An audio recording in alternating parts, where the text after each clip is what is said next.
সহজে জাপানি ভাষা। চলুন শুরু করা যাক।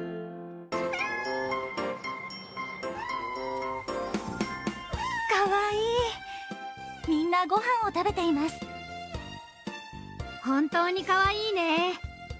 おいでおいで。私はこの子が好き。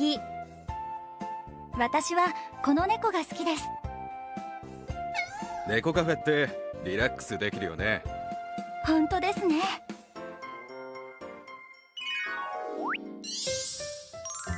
বিড়াল প্রেমীদের জন্য এই ক্যাফেটা হলো স্বর্গ। প্রাণীদের ক্যাফে দেশ জুড়ে খুবই জনপ্রিয়। আজকের বাক্যাংশ ব্যবহার করে আপনার পছন্দ ব্যক্ত করতে পারবেন। তাম বলে ওয়াতাশি ওয়া কোনো নেকো গা সুকি দেস।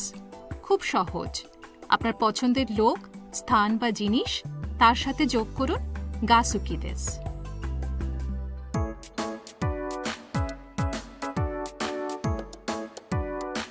ここは池があって気持ちがいいですね。そうですね。私はこの公園が好きです。次は私のおすすめの店に行きましょう。はい。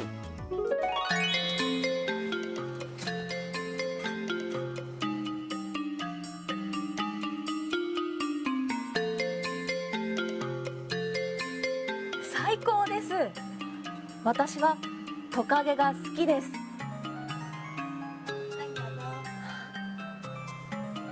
可愛いですよね。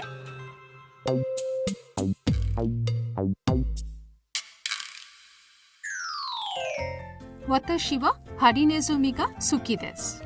ওয়াতাশি ওয়া এইমি গা সুকি দেস। ও, ধন্যবাদ।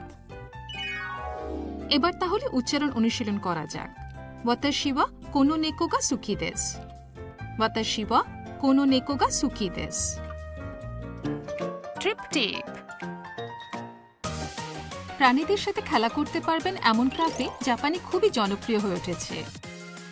এরকম একটি কাফে হলো প্যাঁচা ক্যাফে, যেটা খুবই মনোযোগ আকর্ষণ করছে। অতিথিরা খাবার ও পানীয় উপভোগ করার সময় বড় আকারের চোখের এই পাখির সাথে মেলামেশা করতে পারবেন। এইসব কাফেতে প্রাণীদের কাছ থেকে দেখার অভিজ্ঞতা হয়, যা চিড়িয়াখানা থেকে আলাদা।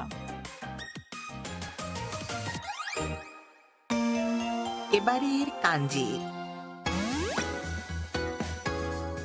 নেকো অর্থ বিড়াল। সহজে জাপানি ভাষা দেখতে থাকুন।